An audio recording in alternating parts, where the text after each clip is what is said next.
The village crosses to Eden. In this village ringed by jagged mountain, the woman gave birth to many children. 5 or 6 is not uncommon. Just the other day, the wife of the village headman gave birth to her 10th child. And why do you think that is? The young fellow asked the traveler, looking down at the snow-blanketed village. Caim cocks his head in search of an answer. Meanwhile, the young man takes something like a piece of crystal candy from a small leather pouch. He pops it into his mouth and says with a laugh, because they die right away, the children. Are there anybody grow up to be an adult? Most kids die after 5 or 6 short summers. Look at the village headman's wife. She lost 7 kids already.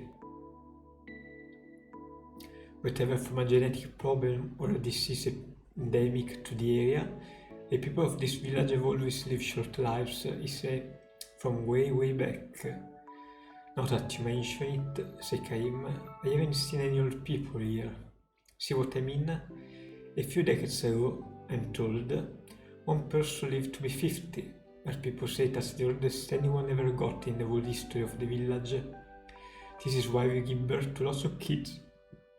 Give birth to a lot and lose a lot. If just one of them lives into adulthood, the family line is saved and the village history continues. You see my point? The young man is 16 and sees his wife. Their first child is due to be born any day now, literally today or tomorrow. The young man crunches down the candy in his mouth. Let's get going, he says, and around his wrist he winds the rope used to pull the sled. He hasn't loaded the sled yet, but dragging it up the steep, snow-covered road is hard work. This, he says, is why the pay is so good. Only a few days earlier, he lost his good friend and fellow worker, who had been 3 years his senior. When Caim happened along, the young man asked him if he would help by pushing the sled from behind until they cleared the pass.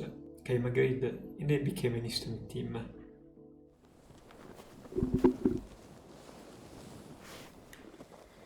Caim circles around to the back of the sled and asks, You don't have any animals to pull the sled? Afraid not, said the young man. I know it's strange, but our horses and cattle and donkeys all die young. You can spend a lot of money at the town market buying an animal, and you will kill over before it's done a lick of work. Finally, the best way is for us humans to plow the fields and pull the sled ourselves. The arms with which the young man himself is pulling his sled are massive, and he forges through the road snowy cover with powerful steps. His fellow worker was stronger still, he said. He taught me how to pull the sled, how to set rabbit traps, how to build a fire, all the skills I need to live. We told the love we would give to a kid brother. Before I knew it, he was gone. People here always die suddenly, say. It can be better 31 minutes and not dead the next. No time for suffering, just like that, no time to call a doctor. Even if a doctor comes, there's nothing he can do. Did your friend die that way? He was showering the snow that piled up overnight, clearing the road when he dropped dead. By the time we ran over to help him, he was gone. That's how it always is, always. That's how they die, grown up, kids, everyone. And you too then? I guess so. Nobody knows when the moment is coming. It might be decades from now, or could be tomorrow. After this cool pronouncement, the young man turns to look at Caim and pointing to his own chest, says with a smile. Or maybe even now. The smile is genuine, without a hint of despair or bitterness toward the cruelty of his fate. Aren't you afraid to die? Caim starts to ask him, but stop himself. It is a stupid question, he decides, and one that is not qualified to ask. Where could a man burdened with eternal life find appropriate words to speak to a man burdened with the threat of a sudden death? Caim and the young man keeps dragging the sled up the steep mountain path. Their destination is the lake beyond the pass. Their main job called for him to cut ice from the surface of the frozen lake and transport it back to the village. In the village called the lake the Spring of Life. If it is the source of water that bubble out of the ground here and there in the village, you always wind up to the Spring of Life. Kaim nods silently. The ice from the Spring of Life takes forever to melt. That's why, look, you can even do this. Again, the young man takes a piece of the crystal candy or letter ice from his leather pouch and put it in his mouth. It gives you energy. It is indispensable when doing hard work or for pregnant women or infants. Just put a piece in your mouth and it gives you instant strength. The young man offers a piece to Kaim, who nods again in silence. We are really not supposed to give away to outsiders, but you're special because I'm putting you to work. If I give it to you too, I want you to help me load the ice on the sled. I can handle it by myself on the way back. Kaim silently accepts the ice from the young man, who assures him it tastes good too, and watches him smiling. Kaim averts his gaze somewhat and puts the piece in his mouth. The ice should be nothing but frozen water, but it has some sweetness. Just as Kaim expected, he spit it out when the young man is not looking. Poison. I know that taste, think Kaim. The village people are used to this taste, so they think nothing of it. Without a doubt, there is poison in the ice. The long flow of time smooths over the wounds inflicted by history. The permanent snow-keeper peaks make people forget the system of wide world on the other side. The young man called this lake the Spring of Life, but those who lived far beyond the mountains and the source of the river that fills the lake used to know it as the pit of death. Long, long ago, several hundred years ago, the entire area around the river source was polluted with the poisonous metal outflow from a mine. The river was filled with a dead fish floating belly up, and the poisonous gas that rose like a mist from the ground killed both the earthbound animal and the bird in the sky. The forest withered, and the lively town that had grown up with the environment of the mine became a desert ruin.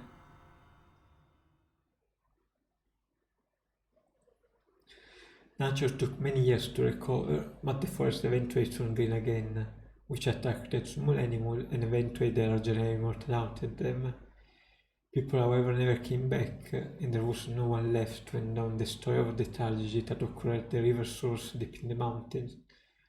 The only one who knew everything that happened is Kaim, the man who has lived 1,000 years. The young man stands by the frozen lake and takes a nice, satisfying stretch. You know, he later said to the traveler, I sometimes think these villages might be the closest one to heaven in the whole world. Perhaps it's because we are too close to heaven that we were summoned by the gods early on. Don't you think that might be true? Kaim said nothing in response to this. Over many years, this lake has accumulated the metallic poison that flowed into it from the upstream, and over many years the poison that infiltrated the soil has mingled with the groundwater, bubbling up in the spring water with which the villagers slake their thirst. No one knows the exact chemical makeup of the poison, but at least it does not cause the villagers to suffer until, at the last moment of their lives, the accumulated poison suddenly takes its toll. This may be its one unfortunate aspect. On the other hand, this may simply make the misfortune it brings all more conspicuous. Still, the young man says as he saw off a piece of side from the shore, I do hope that the children, my wife and I will be able to live longer lives, say. If we have 5, at least one of them will live long enough to grow up and have kids. The way for me it will be like finding some meaning in having been born into this world. It was the same with my father and mother and my grandparents. They all had lots of kids and mourned the loss of lots of kids, but managed to raise 1 or 2 to adulthood before they died. That was this our life meaning. He wiped the sweat from his brow and put another piece of ice candy in his mouth. If I were to tell him everything I know, thinks Caim, if I were to tell him everything that has been born in the darkness of history, and if he were to tell the other villagers, the tragedy may not have to be repeated. The young men say, when a baby is born here, they ring the village bell. Also when someone dies, the same for both birth and death, are like two sides of the same coin, so there is no sadness when someone dies. Everybody sees them off with a smile and a wish. You go ahead of us to heaven, and save a good spot there for us. Do you understand that sentiment? I do, said Caim, I do. That's how we always have done it. Welcoming lots of new lives to the village and sending lots of life to heaven. I have never been much of a student, so I don't know exactly how to put this, but I kind of think that maybe the village closest to heaven is a place where life and death are right next to each other. The young man gives Caim an embarrassed smile at the sound of his own word. Maybe it's because I'm about to have a kid of my own that I'm starting to think about this complicated fix. No, that's fine, I say exactly what you mean, Caim say. The moment the words leave his mouth, a bell sounds from the foot of the eve. Several long, slow rings. That's it, said the young man. A child has been born. He dips his head and says again, as if savoring the sound of his own word, my child. While the bell is rung likewise for birth and death, the young man says the sound is each in case is something different. When the young villager learns to tear the two apart, he or she is considered to be an adult. I hope this one lives a long time, the young man says, choking with the thought of emotion that shone his face. But then he goes on as if to negate his own hope for the future. Either way, whether it lives a long time or not, my child has not been born into this world. That's the matter. I'm so happy, so happy. Even full of tears, he turned a beefy smile on Caim, and tense smiling collapses where he stands.